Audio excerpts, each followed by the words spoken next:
మహా అవతార్ నరసింహమూర్తి అవతారం అనేది చూపెట్టిన ఈ మూవీ మాత్రం సూపర్గా ఉందన్నమాట. పెద్దవాళ్ళు పిల్లల్లో కూడా అర్థం చేసుకునే విధంగా ఎవరైతే అశ్విన్ కుమార్ అనే డైరెక్టర్ ఉన్నారో చేశారు. అయితే దురదృష్టశాస్తు కన్నడలో ఇది మేక్ అయింది ఈ యానిమేషన్ అంతా, కానీ Telugu and total Hindi states లో ఎక్కువగా ఇది బాగా చూస్తున్నారు. అయితే ఈ మూవీ మనం నార్మల్ గా కాకుండా మన యాన్షియంట్ హిస్టరీ ఎలా చెప్పారు మనకి, అది సైంటిఫిక్ సిగ్నిఫికెన్స్ దాంట్లో కనబడుతుందా, మన ధర్మాలు ఏంటి, అసలు మనకి ఏమైనా మతాలు ఉన్నాయా, ప్రతి ఒక్కరు ఎలా ఉండాలి. అండ్ ఇక్కడ మెయిన్ కాన్సెప్ట్ ఏంటంటే హిరణ్యకశిపుడు అనేవాడు దేశాన్ని అంటే ప్రపంచాన్ని నాశనం చేస్తున్నప్పుడు ఒక అవతారం ఎత్తి అతను ఎలా చంపాడు, అసలు ఏ విధంగా ఈ స్టోరీ అంతా కలిగింది అనేది ఒక ఆస్పెక్ట్ లో వెళ్తుంది మూవీ అంతా కూడా. భారతదేశం 712 AD తర్వాత చాలా ఇన్వెస్టిగేషన్ జరిగాయి. మన గ్రంథాలే కాదు, యూనివర్సిటీలు కూడా చాలా వరకు తగలెట్టడంతో చాలా వరకు మనకు అందకుండా పోయే ఆ విద్య. అండ్ దాని తర్వాత ఎప్పుడైతే ఈ బ్రిటిషర్లు వచ్చారో దీని తర్వాత కూడా గ్రంథాలని మనం చదువుకోనికుండా చేసి ఎడ్యుకేషన్ సిస్టమ్ కూడా మార్చారు. అండ్ దాని తర్వాత మన కాన్స్టిట్యూషన్ అయిన తర్వాత మెజారిటీ ఉన్న వాళ్ళకి రిలీజియస్ అనేది చాలా మీ బుక్స్ ఏం చదవట్లేదు, మైనారిటీలకి ఇస్తాం అన్నట్టు కూడా చెప్పి ఇంకా వాటికి మనకు దూరం చేశారు. అయితే ఆ పుస్తకాల్లో టోటల్ సైంటిఫిక్ సిగ్నిఫికెన్స్ అయితే ఉంది, అది ఎలాగో నేను మీకు చెప్తాను ఇప్పుడు. అండ్ మన గ్రంథాలు ఏం చెప్పారంటే 4 యుగాలు ఉన్నాయని, సత్యయుగ, త్రేతయుగ, ద్వాపర యుగ అండ్ ఇప్పుడు కలియుగ. ఫస్ట్ది మత్స్యావతారం అండి. మన ఇప్పుడు సైన్స్ ఇప్పుడు 18th 19th సెంచరీలో పురోగతి సాధించిందని గొప్పలు చెప్పుకుంటాం, కానీ ఫస్ట్ లైఫ్ భూమి మీద పుట్టింది వాటర్ లో. ఎందుకంటే వాటర్ లో సన్లైట్ వెళ్తుంది, వాటర్ లో ఏదైతే కిందన చిన్న చిన్న మట్స్ లో ఉంటాయో దాంట్లో చిన్న తినడానికి ఇవి ఎవాల్వ్ అవుతాయి. సో ఫస్ట్ ప్రాణం పోసుకుంది వాటర్ లో అని సింబాలిక్ గా చెప్పిందే ఈ మత్స్య అవతారం. అండ్ నెక్స్ట్ వచ్చేసరికి కూర్మ అవతారం. ఈ కూర్మ అవతారం అంటే మనకి ఎలా తెలుసుకోవచ్చు అంటే తాబేలు వాటర్ లో ఉండగలదు అండ్ బయట ఉండగలదు. సో 2 విషయాలు. So first life span water లో అయితే నెక్స్ట్ జీవ్ అనేది భూమి మీద బతికే విధంగా అండ్ వాటర్ లో బతికే విధంగా 2వ అవతారమే కూర్మ అవతారం. ఎవరైతే ఈ హరికశ్యప్ బ్రదర్స్ ఉన్నారో వాళ్ళ ఒక బ్రదర్ ని చంపుతాడు ఈ వరాహ అవతారం అన్నమాట. అయితే వీళ్ళు చేసే పని ఏంటంటే మన జీవులు భూమి మీద ఉన్న రాసులన్నిటినీ వాళ్ళు చంపుతుంటారు అనమాట. అంటే దేవుడు నేనే, అన్ని నేనే అన్నట్టు తెలియజేసేటట్టు ప్రపంచాన్ని తెలియజేద్దాం అనే ఉద్దేశంతో వెళ్తారు. సో అప్పుడు వరాహ అవతారంలో చంపుతారు. అయితే భూదేవి అప్పుడు కింద అడుగుతుంది, మమ్మల్ని కాపాడిన వాళ్ళు లేరా అని. ఇక్కడ సిచ్యువేషన్ మన పాత గ్రంథాల్లో కానీ ఎక్కడైనా మీరు చూసినట్టయితే వరాహ అవతారంలో ఆ భూమిని ఇలా పైకి ఎత్తినట్టు ఉంటుంది. యాక్చువల్లీ మనకి ఇక్కడ సిచ్యువేషన్ తెలుసుకోవాల్సింది ఏంటంటే భూమిని నాశనం చేస్తున్నప్పుడు ఆ భూమిని కాపాడడానికి ఆ పైకెత్తే విధానాన్ని మనం అర్థం చేసుకోవాలి తప్ప అతను డైరెక్ట్ గా వాటర్ లోంచి భూమిని పైకెత్తలేదు అని సింబాలిక్ గా కాదు, క్లారిటీగా ఈ మూవీలో చెప్పారు.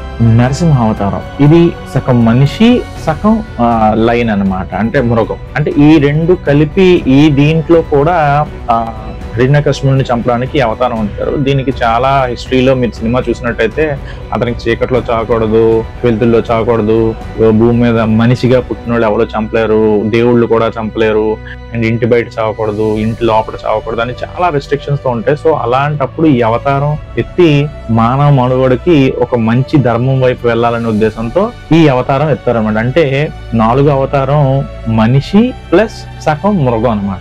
నెక్స్ట్ వామన అవతారం. వామన అవతారం అంటే ఆ ద్వార్ఫ్ అంటే మరుగుజ్జు అనమాట. అంటే ఇతను మనిషి రూపంలోకి తయారవుతున్నాడు, మనిషి అని చెప్తున్నాడు సింబాలిక్ గా.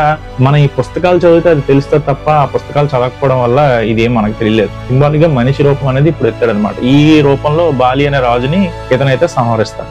నెక్స్ట్ పరశురాముడు అవతారం. ఇది రామ ముందు అవతారం అని కూడా చెప్తారు. సో దీంట్లో క్లారిటీగా మనకు తెలియాలి ఇతను ఏంటంటే ధర్మం వైపు ఉండి ఇక్కడ కూడా ధర్మాన్ని గెలిపించడానికి అందిస్తారని. కానీ మనం ఇక్కడ తెలుసుకోవాల్సిందంటే లాస్ట్ దాంట్లో మనిషి మరుగుజ్జుగా పుడితే దీంట్లో మనిషి వేటాడి తినడం అనేది నేర్చుకున్నాడు. అందుకే తన చేతిలో గొడ్డలు ఉంటుంది. అంటే సింబాలిక్ గా చెప్తున్నాడు మనిషి అనేది ఎలా ఫస్ట్ నుండి ముందుకు వెళ్తున్నాడు అనేదే ఈ అవతారాల్లో మీకు క్లారిటీగా తెలుస్తుంది.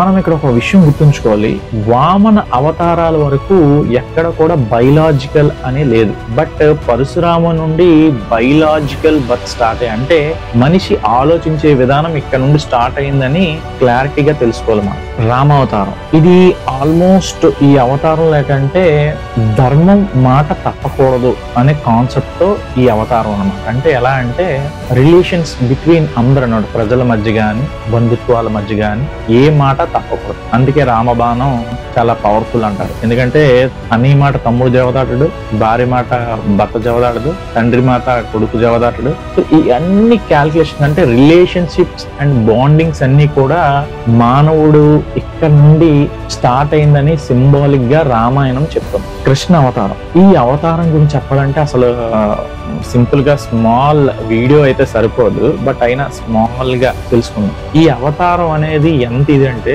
ఇతను బయలాజికల్ బర్త్ గా జన్మించి చిన్నప్పుడు చేసిన లీలలు గాని పెద్దప్పుడు చేసిన లీలలు గాని పక్కన పెడితే ఇతను ఒక మ్యూజిషియన్. అంటే ఆర్ట్స్ అన్నిట్లో ఇతను టాప్ అన్నమాట.